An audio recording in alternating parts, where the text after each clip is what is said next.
మేము ఎల్బీ స్టేడియంలో ఆర్డర్లు ఇచ్చేటప్పుడు కూడా చెప్తాడని ఆశించాం. చెప్పేటప్పుడు చెప్తాడేమో అని ఆశించాం. కానీ ఆ ఎల్బీ స్టేడియంలో మాకు గురుకుల అభ్యర్థులను గురించి ఏమి చెప్పకపోయేసరికి మేము నెక్స్ట్ డేనే కమిషనరేట్కి పోయి మేము ధర్నా చేస్తున్నామని పర్మిషన్ లెటర్ పెట్టడం జరిగింది.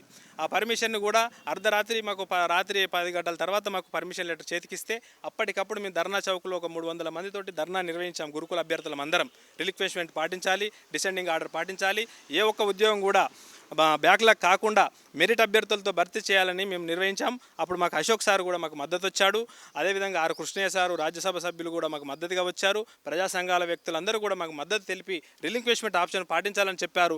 సారు కూడా ఇప్పుడు చేస్తున్న నిరాహార దీక్ష కూడా మా అభ్యర్థులందరి కోసం, గురుకుల అభ్యర్థులందరి కోసం డిసెండింగ్ ఆర్డర్ పాటించి రిలింక్విష్మెంట్ ఇస్తే 3000 అభ్యర్థుల మంది లైఫ్ వస్తుంది. వీళ్ళందరికీ కూడా బ్యాక్లాగ్ కాకుండా 9210 పోస్టులు భర్తీ చేయాలని నిన్న పిలుపునిచ్చాడు. అదేవిధంగా గ్రూప్ 1, గ్రూప్ 2 డిఎస్సిలో అసలు స్కూల్ అసిస్టెంట్ పోస్టే లేవు. రేవంత్ రెడ్డి గారు చెప్పింది ఏంది, ఎలక్షన్ మూమెంట్లో మెగా డిఎస్సి వేస్తామని చెప్పాడు. మరి ఆ మెగా డిఎస్సిలో 11,000 పోస్టుల్లో మొత్తం ఎగ్జిట్ పోస్టులే ఉన్నాయి. మరి స్కూల్ అసిస్టెంట్ పోస్టులు 4 లక్షల మంది అభ్యర్థులు స్కూల్ అసిస్టెంట్ అభ్యర్థులు ఉన్నారు. మరి వాళ్ళకు ఉన్నాయి 2,000 పోస్టులు. మరి 11,000 పోస్టులలో 2,000 పోస్టులు ఉంటే ఈ 4 లక్షల మంది ఏం చేయడానికి మిమ్మల్ని తెచ్చుకున్నది ఎందుకు? నిరుద్యోగుల పాలిట మీరు మేలు చేస్తారని నిరుద్యోగులందరూ ఏకమై ఉన్న ప్రభుత్వాన్ని 10 ఏళ్ళు మమ్మల్ని కష్టపెట్టింది కాబట్టి బీఆర్ఎస్ ప్రభుత్వాన్ని గద్దెదించి మిమ్మల్ని గద్దెనెక్కించాం. గద్దెనెక్కించిన 2 నెలల లోపలనే మమ్మల్ని రోడ్ల మీద తిరిగేటట్లు చేస్తున్నారు. దయచేసి మీ ముఖ్యమంత్రి గారికి చెప్తున్నాం, దయచేసి చెప్పేది ఏంటంటే మీరు మాకు గురుకులాలలో రిలిక్విష్మెంట్ ఆప్షన్ ఇప్పించండి, డిసెండింగ్ ఆర్డర్ ఫాలో అయ్యేలా చేయండి, మాకు అందరికీ న్యాయం చేయండి. గురుకుల అభ్యర్థులను 9,210 అభ్యర్థులు అందరూ కూడా మిమ్మల్ని దేవునిలాగా పూజిస్తారు.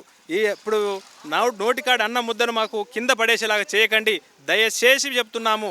గురుకుల అభ్యర్థులందరి తరఫున చెప్తున్నాను, రేపటి క్యాబినెట్ సమావేశంలో ఈ రిలింక్విష్మెంట్ ఆప్షన్ డిసెండింగ్ ఆర్డర్లో గురుకుల పోస్టులను భర్తీ చేస్తున్నట్టు ఒక వెబ్ నోట్ ఇప్పించండి. ఈ గురుకుల అభ్యర్థులు 9,210 అభ్యర్థులు అందరూ ప్రశాంతంగా ఉంటారు. తర్వాత డిఎస్సిలో స్కూల్ అసిస్టెంట్ పోస్టులు 2,000 పోస్టులే ఉన్నాయి దాదాపుగా. మీరు వాటిని ఖచ్చితంగా 6,000 పోస్టులకు పెంచుతూ మీరు 20,000 మెగా డిఎస్సి అన్నారు, 25,000తో డిఎస్సి అని ఎలక్షన్ ప్రచారంలో చెప్పారు. దాదాపుగా 20,000 పోస్టులతోటన్నా మెగా డిఎస్సి వేయండి. ఈ 10,000 11,000 ఇస్తుంది మెగా డిఎస్సి అన్నారు. దయచేసి చెప్తున్నాము, మా నిరుద్యోగుల పాలిట మీరు కల్పవృక్షంలా నిలబడండి. మిమ్మల్ని మేము ఇంకా 5 ఏళ్ల వరకైనా మిమ్మల్ని నెక్స్ట్ టర్మ్ అయినా మేము మళ్ళీ తీసుకురావడానికి మేము సిద్ధంగా ఉన్నాం. కానీ మమ్మల్ని రోడ్ల మీద ఇలా తిప్పడం వల్ల ఇప్పుడే వ్యతిరేకత వస్తే మీరు మళ్ళీ ప్రభుత్వంలో నిలదొక్కోవాలంటే నిరుద్యోగులు తలుచుకుంటే కేసీఆర్నే గద్దెదించారు. మళ్ళీ మీరు మా తరఫున వ్యతిరేకత కొని తెచ్చుకోకండి. దయచేసి ఇప్పటికి కూడా మేము రిక్వెస్టే చేస్తున్నాం మిమ్మల్ని.